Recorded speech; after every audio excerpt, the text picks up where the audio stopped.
माझ्या प्रियानो, येशू ख्रिस्ताच्या नावाने तुम्हा सर्वांना प्रेमपूर्वक शुभेच्छा। आज सकाळी कसे आहात? सकाळी तुम्ही प्रभूसोबत बोललात का? प्रभूसोबत बसून वेळ घालवला का? प्रभूने तुमच्याशी बोलले का? विचार करून बघा, असे म्हणताय का की आज वेळच नव्हता, खूप व्यस्त होतो, रात्री उशीर झाला, घाई झाली? प्रभूसाठी वेळ द्यायलाच हवा। आपण कितीही मागे असलो तरी खाण्यासाठी आणि इतर गोष्टींसाठी वेळ काढतोच ना। प्रभूसोबत बसून बोलायला, त्याचे वचन ऐकायला थोडा वेळ तरी बाजूला ठेवायला हवा। प्रभूसोबत संवाद साधल्यानंतरच आपल्या अंतःकरणात तो आशीर्वाद निर्माण होतो। ठीक आहे, आता हे इमारत पाहत असाल, हे काय आहे ते पाहत असाल। हे येशू ख्रिस्ताने आपल्या सेवेमधून उभारलेले आहे। न्यू लाईफ मल्टीस्पेशालिटी हॉस्पिटल ही रुग्णालय प्रभूने आपल्याला दिलेली आहे। इथेच आपण येऊन सेवा करतो। गरिबांसाठी कमी शुल्कात उत्तम आणि उत्कृष्ट वैद्यकीय सेवा दिली जाते। प्रत्येक शुक्रवार मोफत वैद्यकीय शिबिरे आयोजित केली जातात आणि येणाऱ्या सर्व गरिबांना मोफत वैद्यकीय मदत दिली जाते। हे प्रभूने उभारलेलं एक कार्य आहे। प्रभू इथे अनेक लोकांना आशीर्वाद देत आहेत, चांगले करत आहेत। प्रभूला स्तुती असो। ठीक आहे, या ठिकाणाहून तुमच्याशी बोलताना मला आनंद होतो। आता प्रभू जे एक वचन सांगत आहेत ते म्हणजे एक प्रार्थना।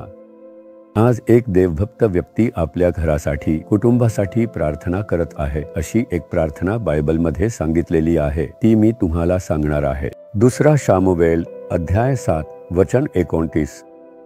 तुझ्या सेवकाच्या घराण्याचे तुझ्या आशीर्वादाने सदा अभिष्ट होवो। दावीद नावाचा एक भक्त प्रभूला उद्देशून एक सुंदर प्रार्थना करतो। दावीदला प्रभू म्हणाले, मी तुझ्यासाठी एक घर बांधीन, आणि प्रभूने तो वचन दिले आणि ते पूर्ण केले। प्रभूने जर एखाद्याला घर बांधून दिले ते कसे असेल? दावीदसाठी प्रभूने स्वतः घर बांधून दिले।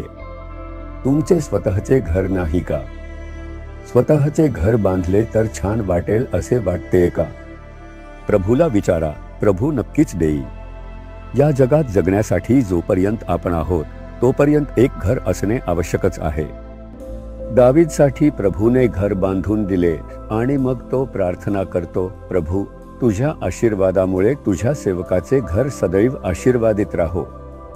आपण घरासाठी कोणते गोष्ट आशीर्वाद समजतो?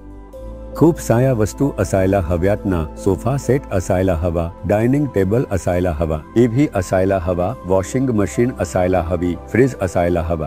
सर्व वस्तूंनी भरलेलं घर म्हणजे आशीर्वादित घर असे आपण म्हणतो। पण हे सगळे असूनही जर शांती नसेल तर, घरात राहणाऱ्यांमध्ये एकमत नसेल, एकमेकांवर प्रेम नसेल, तर त्याचा काही उपयोग नाही। म्हणूनच एक घर आशीर्वादित असेल तर त्यात शांती आणि आनंद असायला हवा। कुटुंबात राहणाऱ्यांमध्ये प्रेम आणि ऐक्य असेल तेव्हाच खरा आनंद मिळतो। काहीही संपत्ती नसली तरी एकमेकांसोबत राहून आनंदात आणि शांततेत जगता आले तर तेच खरे मोठे आशीर्वाद आहे। मग हे जगिक वस्तू परमेश्वर देणार नाही का? नक्कीच देतो। तुमच्या घरासाठी जे काही गोष्टी आवश्यक आहे त्या सर्व आवश्यक गोष्टी परमेश्वर देतो आणि आपल्याला आशीर्वादित करतो। पण सर्वात महत्त्वाचे म्हणजे प्रभूचा आशीर्वाद।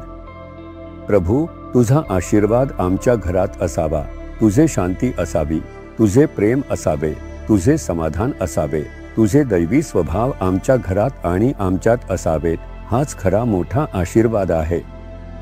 तुमच्या घरात शांती आहे का? तुमच्या घरात सगळ्यांमध्ये प्रेम आणि ऐक्य आहे का? तुमच्या घरात गेल्यावर एक शांतीची भावना येते का?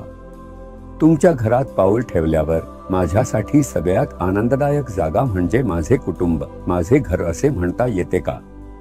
बऱ्याच लोकांना असे म्हणता येत नाही। नेहमीच घरातून बाहेर पडायचे म्हणूनच बाहेर जातात आणि घरी लवकर परतायचे टाळत शक्य तितके उशीर करूनच परत येतात। माझ्या घरात आशीर्वादच नाही, मग अशा परिस्थितीत तुम्ही किती काळ जगणार आहात? प्रभू म्हणतो, मी तुझे घर आशीर्वादित करीन, तुझ्या कुटुंबाला आशीर्वाद देईन। तुम्ही मागितले तर प्रभू तुमच्या घरात बदल घडवून आणतील. प्रभू, तुमचा आशीर्वाद आमच्या कुटुंबावर यावा. तो शांती यावी, एकमत यावे, प्रेम आणि ऐक्य यावे. ती आनंदाची भावना आमच्या घरात असावी. तुमचे घर आशीर्वादित करा. तुमच्या कुटुंबासाठी प्रार्थना करा. नक्कीच बदल घडेल. नाहीतर एक गोष्ट दुसऱ्याशी जुळत नाही. मी कितीही मेहनत घेतली तरी काहीच जुळत नाही. ही सगळी मोठी समस्या आहे. म्हणूनच का तर शैतानाला तुम्ही आनंदात राहताना पाहणे त्याला आवडत नाही आणि तो आपल्या कुटुंबाला सतत त्रास देत राहतो. मग तुमचे प्रार्थनाच एकमेव आहे जे त्याला दूर ठेवून आपली रक्षा करू शकतं. दररोज मन लावून प्रार्थना करा. कुटुंबासाठी प्रार्थना करा.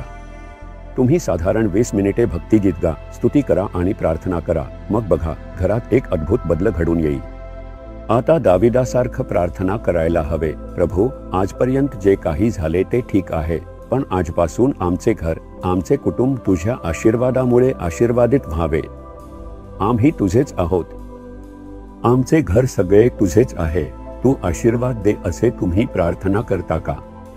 मनापासून प्रार्थना करा. पाहूया, प्रभू, तुझ्या आशीर्वादामुळे आमचे घर, आमचे कुटुंब आशीर्वादित व्हावे. शांती, आनंद, एकवाक्यता, ऐक्य हे सगळे आमच्या घरात दिसून यावे. तुमच्या रक्ताचा शिंपडा करून तुमच्या संरक्षणाची कबुली देऊन येशूच्या नावाने प्रार्थना करतो. आमेन, आमेन.